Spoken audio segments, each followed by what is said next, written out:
Fala sucesso! Olha eu de novo aqui. E hoje com uma incrível história que foi passada por tradição por milhares de anos. E que veio na tradição oral judaica, acompanhando eles. Aí você vai falar, mas não tem nada a ver. Porque o Novo Testamento não fala. Não fala? Paulo fala da pedra que andava a todo momento no deserto. Aonde está essa pedra? Que pedra é essa? É a pedra de Miriam.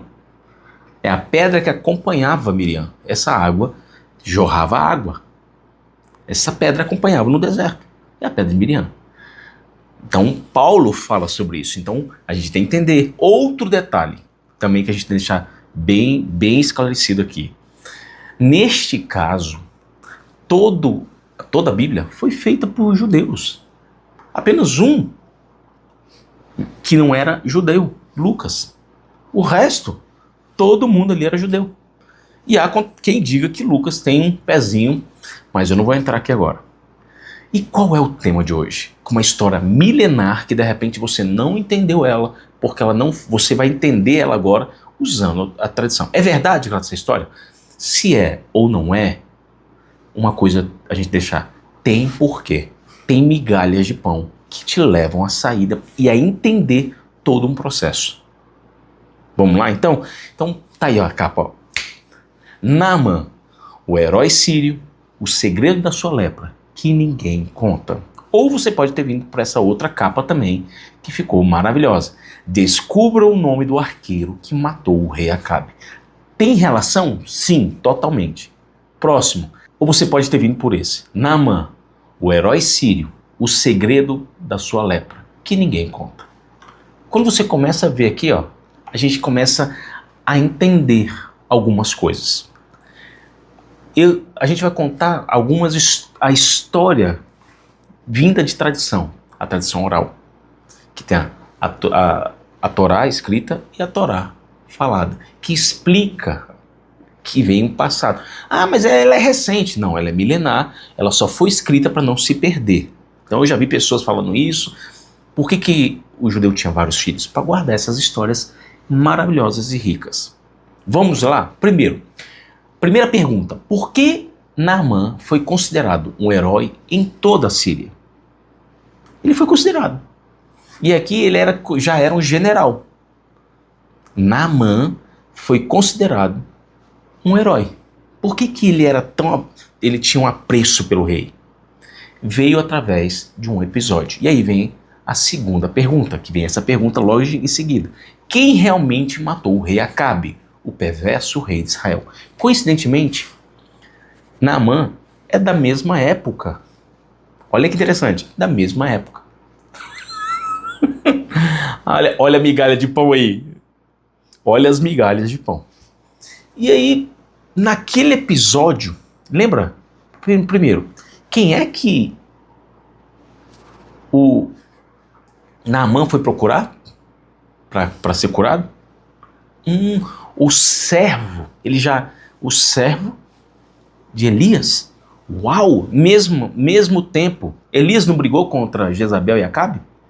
Uau! E depois teve o seu discípulo? Sim. Então quem realmente matou o rei? Aí vem, o que a tradição oral judaica nos conta que muitas vezes passa despercebido quando lemos as escrituras. A escritura. Naamã, o general vencedor. Por que ele era considerado vencedor? Lembra da primeira pergunta? Mas o que lhe deu tamanho prestígio? Aí vem essa imagem. Qual o nome do arqueiro que matou o rei Acabe? Pela tradição, quem matou o rei Acabe? Sabe quem? Naamã. O soldado, naquela época, ele era soldado, Naamã. E diz a história e a Bíblia fala que a mão de Deus fez com que a flecha entrasse entre as dobras da armadura do rei Acabe. E Acabe estava disfarçado de não rei. Porque Micaías havia profetizado que Israel ficaria sem pastor. E ele falou, manda prender, se eu não voltar vivo, matem-no. Aí ele ainda fala, Micaías falou, se eu porventura, se o que eu falo não acontecer, Deus não falou por meio de mim. E a palavra fala que, naquele momento, Deus fez com que os anjos falassem para que mentissem sobre a profecia dos outros. Só ele estava falando a verdade. E aí, nesse momento, Acabe, na dúvida, ele não tinha certeza, mas mesmo assim ele tinha certeza. Por que eu sei que ele tinha certeza? Porque ele se disfarçou. Mandou o seu rei, o rei de Judá naquela época, ir como rei, e ele disfarçado. E o rei da Síria falou o seguinte, todos persigam o rei Acabe. Só que no momento, eles estavam perseguindo o rei de Judá. E aí ele fala, não sou eu. Aí todo mundo se desvia, os generais se desviam, e um soldado acerta uma flecha a esmo no outro carro que ninguém estava perseguindo. E adivinha qual era o carro? Acabe. E adivinha quem era o arqueiro? Naamã. Uau! E o que a história conta sobre Naamã? Que Naamã foi o quê? Ele foi festejado, ele foi considerado um herói, um matador do rei Acabe, um matador de rei, um matador de gigante. É quase um Davi, só que um Davi da Síria. E ele começou olha a mão de Deus nisso. Então a mão de Deus, ele como arqueiro, acertou o rei Acabe. E que o rei Acabe, os soldados, para não mostrar sua fraqueza, seguraram ele em pé ainda, fragilizado e sangrando. Aqui sangrou até a morte. E aqui houve profecia se cumprir. Porém, quem foi o arqueiro? Naamã. Gladson não sabia disso. Aonde está isso? No Talmud, na tradição que foi passada de ano. É tipo a fofoca gospel da época. Você viu lá que acertou Acabe? Quem? Naamã. Gente, é uma história fantástica e tem tudo a ver. Porém, ele era um soldado simples que foi ficando. Lembra da música de Davi e Saul? Saul matou 1000, Davi matou 10.000. Lembra que as mulheres cantaram? E subiu na cabeça. Davi não subiu na sua cabeça, mas não subiu na cabeça de Davi, porque Davi tinha o quê? Um inimigo, justamente o seu rei, a quem ele servia. Porém, Naamã já não tinha ali. E ali o rei assírio, inteligentemente, é melhor estar comigo do que estar com outro. Porém, ele começou a ficar orgulhoso, começou a maltratar, começou a ficar arrogante, e veio o motivo da lepra. E veio a Tissarat. Caramba, tô ficando bom, né? E a gente vai ter que entender o quê? Quais são os 5 motivos. Você vai entender o motivo da lepra. O que a história conta sobre a lepra. E tá aí, ó. 5 motivos da lepra, segundo a Torá e a tradição oral judaica, que é o Talmud. Tá preparado? Então a gente vai falar sobre a Tissarat. Primeiro delas se chama Lashon Hara. Gente, a Lashon Hara, hoje, menino, tava muita gente leprosa, mas é muito. Hoje, qualquer pessoa, se tivesse que ter uma marca na testa, eu acho que isso aqui apareceria fácil. Concorda? Olha lá. Então, o que significa? Maledicência, fofoca, difamação. O mais citado é a língua que destrói reputações. Era castigada com a lepra. Exemplo, Miriam, Números 12, ficou leprosa após falar contra Moisés. Gente, quantas pessoas ficariam leprosas no dia de hoje? Meu Deus do céu.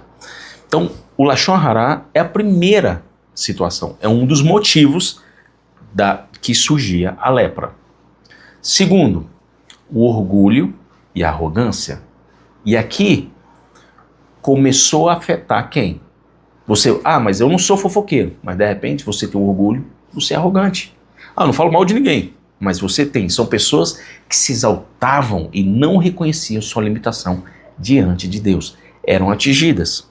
A lepra expunha de forma humilhante quem queria parecer mais do que realmente era. Meu Deus, quantas pessoas hoje na internet, no mundo, ficariam no governo. Ixi, gente, não estou falando mal de governo, falo que toda autoridade é delegada por Deus. Então, como eu estudo muito história, adoro história, eu sei o que pode acontecer. Então a lepra expunha de forma humilhante quem queria parecer mais do que realmente era. Então, aqui a gente tem que tomar cuidado. Terceiro motivo da lepra: ganância e roubo. Então, segundo alguns rabinos, quem cobiçava bens alheios e praticava injustiça também poderia sofrer do tzara'at, que são os ladrões, são pessoas que pegavam coisas que não eram suas, muitas vezes até adultério, porque é um roubo, de certa forma você está roubando aquilo que não é seu. Quem teve esse problema? Davi. Só que tem uma história de Davi que, contada pelo judeu, ele te dá uma outra linguagem. Por quê? Porque quando a pessoa ia para a guerra, olha que curioso isso, quando Davi ele adulterou, pegou Betseba, de certa forma. Porém, todo soldado, quando ia para a guerra, deixava uma carta de divórcio. Então, naquele momento, a pessoa, por isso que quando a pessoa recém-casa, ela tinha que ficar com a esposa. 1 ano. Depois ele deixava uma carta de divórcio para perpetuar o seu DNA, a sua tribo, vamos dizer assim.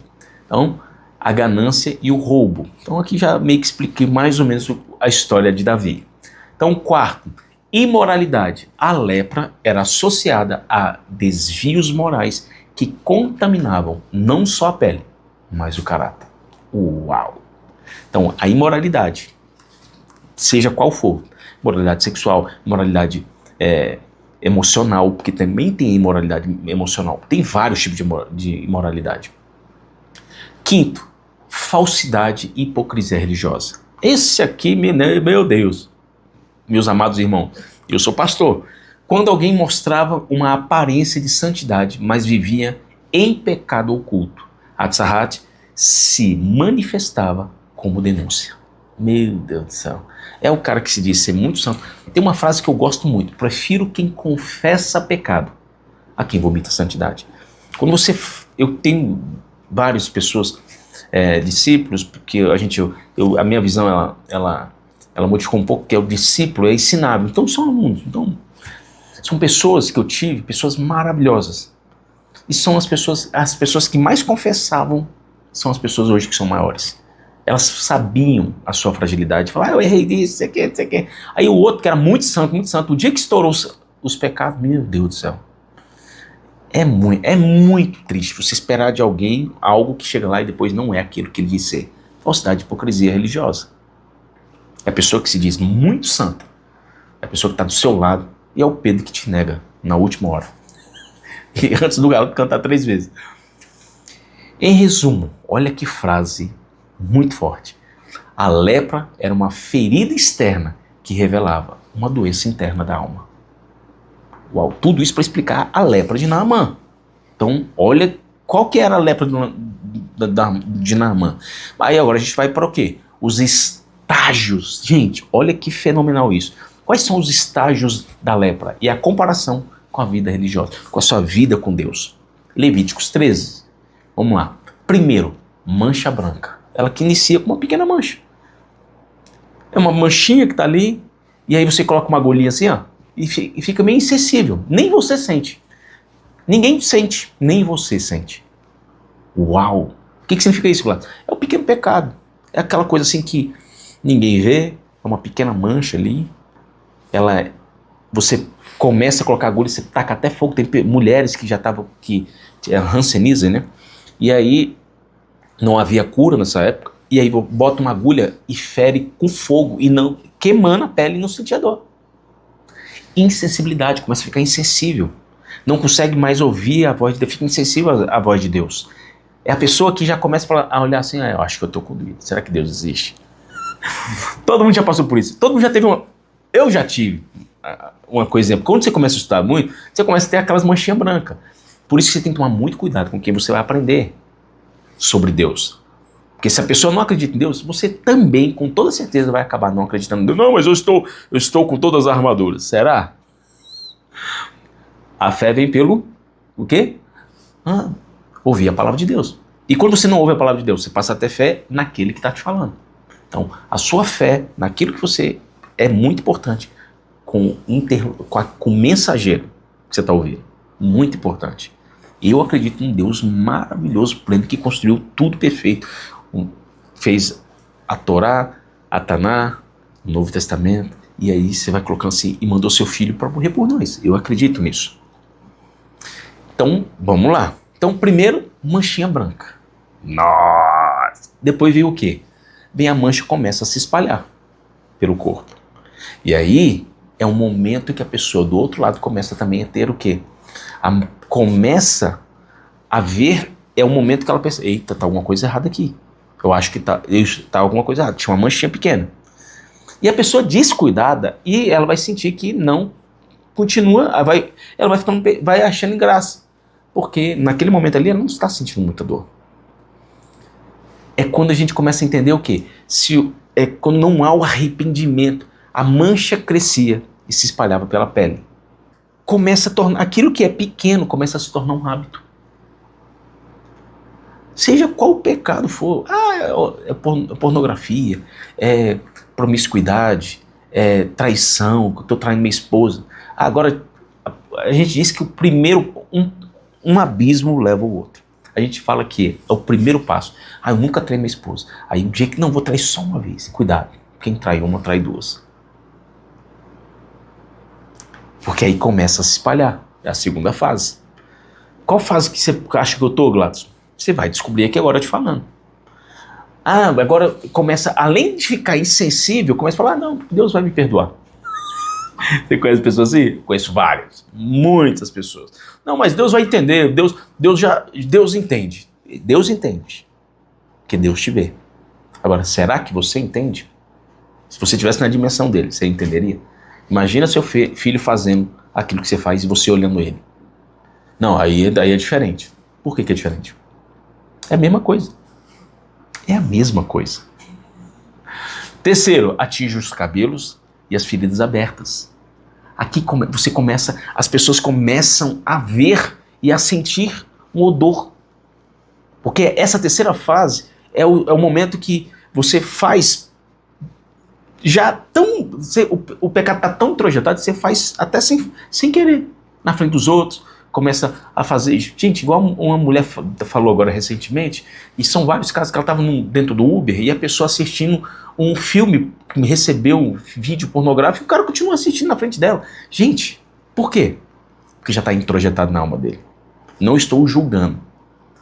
Mas é de um amigo meu. Gente, você assistiria tal vídeo na frente da sua filha? Não. Então, é porque chegou nessa terceira fase. O corpo fica visivelmente deformado. Você começa a ficar deformado, só que você não entende. Chega o momento em que a corrupção interior não pode mais ser escondida. O pecado era secreto, agora é visível para todos. Todo mundo começa a ver que você está fazendo aquilo. Rouba, aí todo mundo roubei uma vez, ninguém soube. Aí todo mundo começa a ver que você é ladrão. Gente, é muito triste quando você... não, porque eu estou numa alta posição, posso fazer tudo. Não é a posição que te defende. Quarto, a parte do corpo começa a cair. Aí começa o quê? O isolamento. Qual que é a solução? Fora do arraial. Porque aqui começa a ser contagioso. Também na anterior é contagioso. É a pessoa que fala, chega, o terceiro anterior, começa na terceira fase, que começa a ir pro cabelo. Ali, quando começa a se espalhar, você já começa a ser contagioso. Nas fases iniciais, nem tanto. Na segunda fase, já pode começar a contagiar. É quando você está num local e fala assim, olha lá, aquele pastor, ladrão, fulano, ciclano. Maledicência você começa a falar mal das pessoas, olha isso, olha aquilo. Começa a ser a pessoa que só dá boa notícia, má notícia. Você não sabe falar bem da outra pessoa. Por isso você não me vê criticando nada e ninguém aqui nesse canal. Não é do meu cunho. Eu não sou juiz. Quem é juiz, é Deus.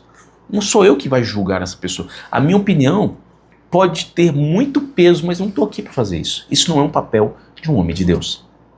Eu vejo o papel de um homem de Deus, que é como Paulo fala, sejam meus imitadores, como eu sou imitador de Cristo. Eu não consigo imaginar Jesus Cristo fazendo isso. Eu vejo Jesus falando no momento que é para falar, no momento que é para ensinar. No momento que ele é colocado dentro de um lugar, ele se defendia de uma forma sábia. Muito sábio. Ele fazia é o princípio da maiêutica, ele fazia uma outra pergunta. Você quer que eu responda isso? Então, toma outra pergunta. Ele tinha o dom da comunicação. Quinta, restauração pelo sacrifício. E aqui são as 5 fases, que é justamente quando o curado, o leproso, precisava apresentar sacrifício e passar por ritos de purificação ainda. A única forma da restauração comunhão é por meio do arrependimento genuíno. Você está arrependido. A palavra arrependimento é tornar, não fazer. Tem gente que, pastor, eu errei de novo. Isso não é arrependimento, é remorso. Só que o nosso sacrifício, no nosso caso, é o sangue de Cristo. Quando você entende isso. Não que você vai errar, o pior crime é o premeditado. Eu vou errar aqui porque eu sei que Deus vai me perdoar. Isso é crime premeditado.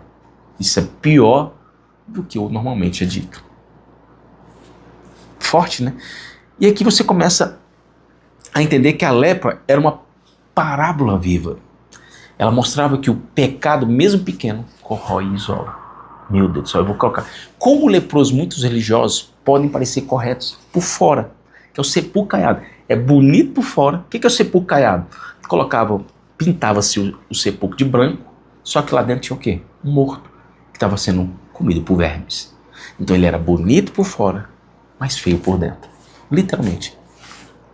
É o que acontece com a lepra, inicialmente. A cura só vem pela humildade e pela vontade de ter a presença de Deus perto de você. Uau! Quando você começa a entender isso, as coisas começam a melhorar. Agora vem a outra pergunta sobre Naamã, que aí você começa. A Midrash responde que a Midrash é a história do Talmud, que é a tradição, fala que neste momento Naamã começou a ficar muito orgulhoso. A sua lepra veio por causa do seu orgulho. Porque ele começou a utilizar, eu bato mesmo rei, começa. Já viu aquela pessoa que, eu estou arrependido, e começa a contar os erros passados? Porque eu era mulherengo. Eu fazia isso, fazia aquilo. Eu nunca esqueço. Gente, eu achava muito engraçado. Tem uma propaganda do girafas. Que tal a girafinha pra você? Falando do hambúrguer, mas ele deu conotação dúbia ali. Deu duplo sentido. Aí a pessoa passando no cardápio, já comi, tô comendo. Gente, é a pessoa que sai do pecado e começa a falar, não, eu tô arrependido, mas começa a falar com tanto prazer, com tanto orgulho, que será que realmente esquece que ali foi a mão de Deus? Eu sou um arqueiro exímio. Não. Foi a mão de Deus que fez o arqueiro acertar o alvo, que ninguém estava correndo atrás. Um soldado passou a se tornar general anos depois, por conta da mão de Deus. Deus levantou a mão dele. E muitas vezes você está rico aí e você está agindo como Naamã. Porque eu já agi como Naamã, gente. Porque Deus, empresa grande, eu sou, faço. Não, eu não sou nada. É Deus que faz alguém ser. Meu Deus do céu. Existem muito Naamãs hoje. Naamãs que mostram o carro, porque eu sou bom, eu vou te dar o segredo. Por que esse segredo não funciona? O mesmo segredo, olha que interessante, tem um estudo que eu achei muito interessante. Fizeram várias pessoas. Por que a mesma receita de bolo, em mãos diferentes, usando o mesmo forno, não dá certo? Alguma coisa deve ter. E alguma coisa é uma pitadinha de sal a mais, é um jeito meu ali a mais, é uma coisinha pessoal a mais. E por que todos eles não saem? Nenhum sai igual, mesmo seguindo a receita do bolo. Porque tem as emoções. A pessoa emocionalmente e tem os gostos pessoais e que muitas vezes não respeita o resultado. mesmo com a receita do bolo, não ficaram iguais. Mesmo com o mesmo tempo, para seguir o mesmo tempo, um relógio, não ficaram iguais. Então, eu vejo pessoas hoje como Naamã, no orgulho, pessoal. E aí para quebrar esse orgulho, o que acontece? Uma menina escrava, muda a história de Naamã. Uma menina. Porque numa das suas batalhas, Naamã pegou uma menina. Que isso e é considerado um pecado. Escravizar um judeu. Só que aquele projeto, a menina, a Bíblia fala que ele era um homem justo, mesmo com orgulho, pessoal.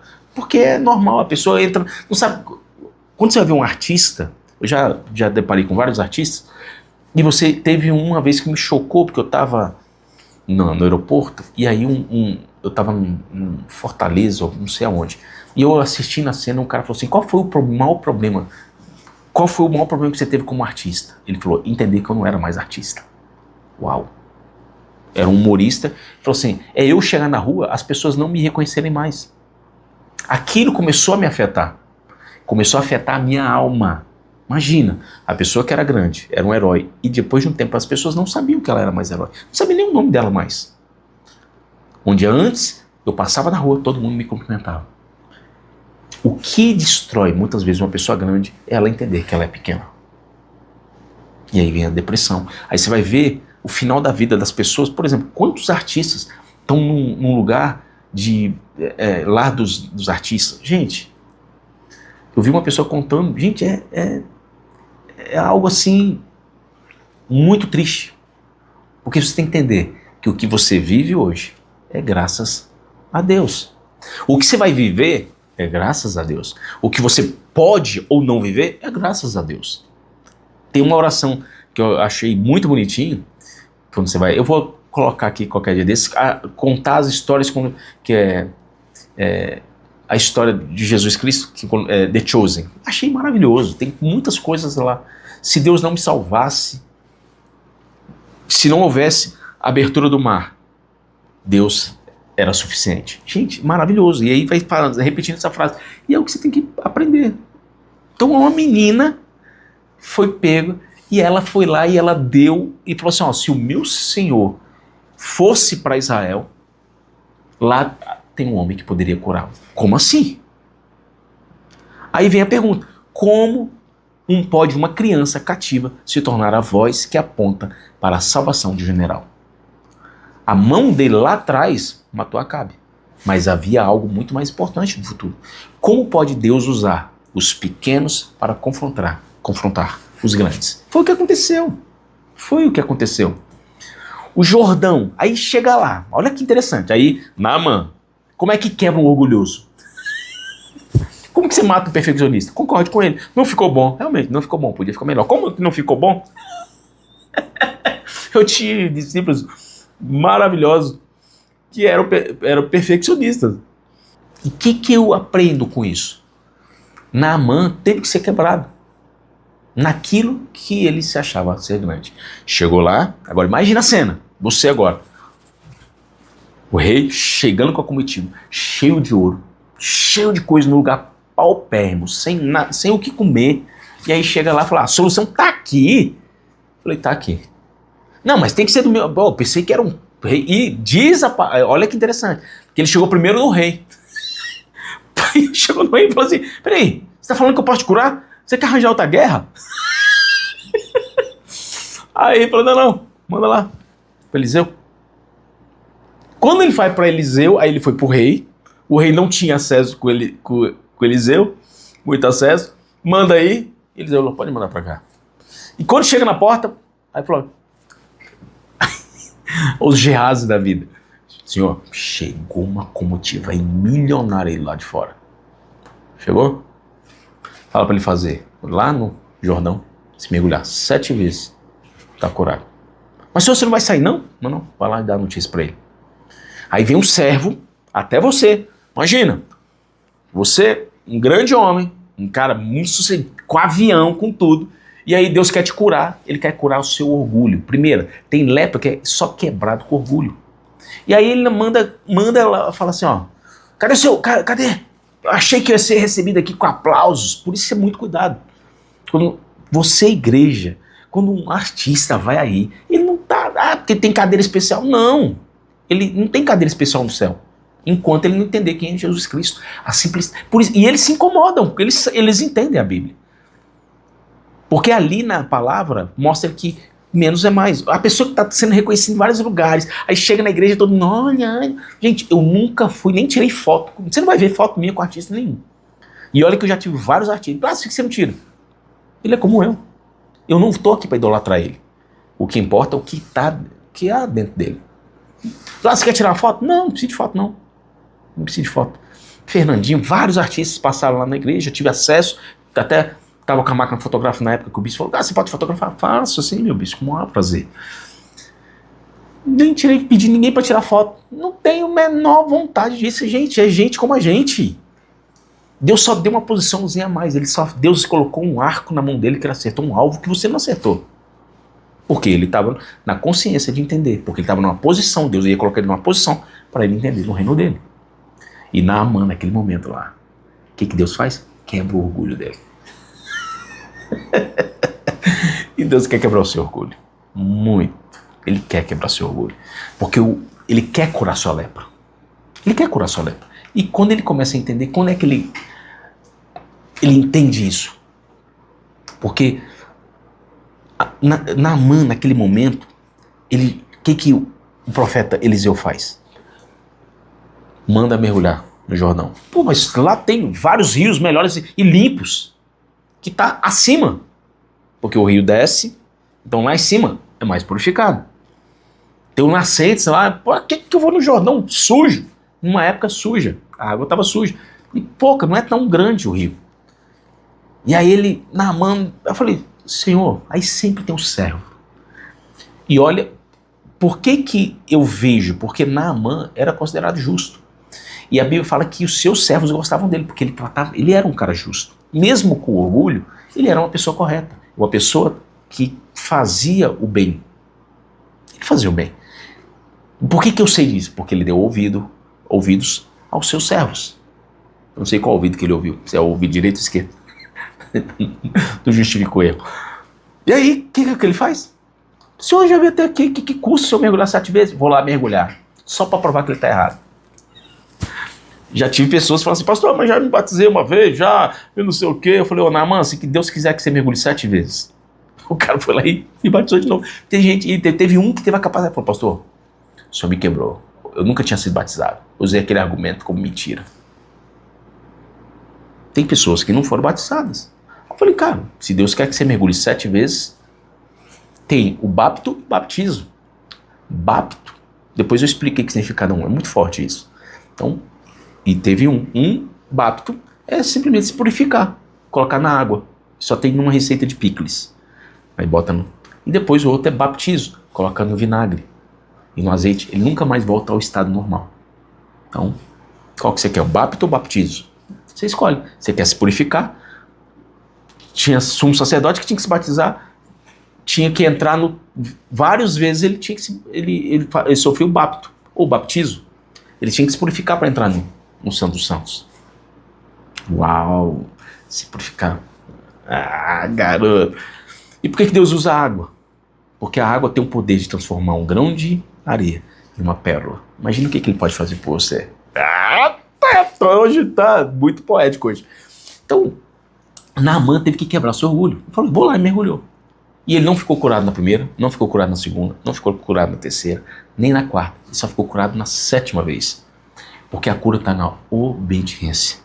O que é obedecer? Quando você faz, olha o que eu vou te falar. Quando você faz o que você concorda, isso não é obediência, é inteligência. Mas quando você faz aquilo que você não concorda, e mesmo assim você faz, essa é a verdadeira obediência. Ali, Naamã foi obediente. Ele não concordou, mas fez. E saiu como uma pele de criança. E diz a Midrash que ele libertou a serva após isso. Então, são vários. E por quê? Porque ele teve o senso de graça. Qual que é o seu senso de graça? Qual é a sua lepra? Qual é o seu problema que você pode curar? Recentemente eu falei que algumas pessoas que têm me ligado, mandado mensagem, Eu achei bonitinho. Pastor, eu tenho um problema com questão sexual, não sei o quê, não importa qual que seja. Eu falei, cara, faz a estrelinha mágica. Ele, como que é essa estrelinha mágica? Começa a marcar quantas estrelinhas você fica sem fazer esse erro que você acha. Pastor, eu já tô 15 dias. Eu falei, uau! A cada 7 dias é um ciclo. Você comemora. Um ciclo. Aí 14 dias, 2 ciclos, 2 semanas. 4 ciclos é um mês. Ele, nossa, pastor, ficou fácil demais. E aí a santidade vai aumentando naquilo que você faz. É igual a pessoa, jejum, vou começar o jejum agora de Daniel. Já vi pessoas falando de jejum de Daniel, não sabe fazer, não sabe nem o que é jejum de Daniel. Porque o jejum de Daniel é caché, ou coché, dependendo da pronúncia. Se é por sul ou do norte. Só isso. Então, é o jejum caché, depois você pesquisa. Quando você começa... E por que é? Não, mas ele não comia carne, porque ele não sabia como era sacrificado. Ele estava preso, ele não tinha acesso a como era sacrificado o animal. Como era pego. Até o peixe, se brincar, ele entendia. Então você começa a entender. E por isso ele comia só legumes, porque legumes veio da terra. Simples assim. Aí vem a frase: as vitórias diante dos homens não curam as feridas da alma. Vou repetir, olha a frase aí para você. As vitórias diante dos homens não curam as feridas da alma. Aí vem a outra mais forte. A glória humana pode esconder o orgulho, mas não pode esconder da face de Deus. Meu Deus do céu, que frase forte é essa, hein? A cura não está no ouro, nem no poder, mas na humildade e na obediência. Meu Deus. Gente, cada dia que passa eu fico mais impressionado com a obra divina. E aí, qual a relação com o Novo Testamento? Simples. Assim como tinha Naamã, nós tivemos Paulo. Paulo, ele tinha uma cegueira. Ele perseguiu os cristãos. E aí ele teve que ver, no meio do caminho, ele ficou cego para Damasco. Assim como Naamã carregava a lepra, Saulo carregou a cegueira. Ambos símbolos de humilhação. Ambos chamados para a rendição. Todos tinham... Paulo tinha um alvo. Lembra que ele fala como alvo? E aí, Naamã, o arqueiro. Naamã voltou ao Jordão transformado. Saulo levantou-se como Paulo, o apóstolo de Cristo. O orgulho precisa morrer para que a glória de Deus resplandeça. Meu Deus do céu, olha a frase aí. O orgulho precisa morrer para que a glória de Deus resplandeça. Isso que você ouviu. E aí a conclusão, para a gente finalizar. E eu te pergunto, qual é a sua lepra? Qual é a sua cegueira? Qual é a marca que o Senhor está permitindo em sua vida para levá-lo à dependência total dele? Você já fez essa pergunta? A história de Naamã representa, pela tradição oral, confirma que a escritura não é apenas sobre o general sírio. É sobre mim e você. Sobre pessoas que cometem erros, mesmo sem querer. Paulo falou, o bem que eu devo fazer, isso eu não faço, mas o mal que eu não deveria, esse eu estou fazendo. Paulo também falou isso. Porque muitas vezes você quer fazer uma coisa e não consegue fazer. Por quê? É alguma pequena mancha. É alguma cicatriz que alguém colocou em você no passado. Existem lepras que é passado de tradição. E você pode quebrar. Você tem o poder de quebrar. E eu tenho certeza que você vai quebrar. O orgulho precisa morrer para que a glória de Deus se resplandeça em mim e em você. Uau! Então, Naamã foi o arqueiro que acertou o rei Acabe. Ele era um soldado que virou herói, que depois ele acabou sendo honrado, o orgulho entrou no coraçãozinho dele, ele virou o grande comandante, que passou a ter lepra, foi para Eliseu para ser curado, quebrou seu orgulho. Assim como Paulo foi para Damasco, um chamado para uma perseguição cristã, e acabou ficando cego. E através da sua cegueira, ele passou a ver o mundo espiritual de uma forma que ele nunca antes tinha visto. Meu Deus do céu. E essa história é sobre você. E eu creio que, dependendo do que você entendeu nesse vídeo, a sua vida vai começar a mudar. Lembre-se, assim como Naamã, a sua conquista, o seu crescimento é graças a Deus, não é sobre sua força. O dia que você fala que é eu, você pode virar um Nabucodonosor. Não queira virar Nabucodonosor para virar um animal esquecido no mato.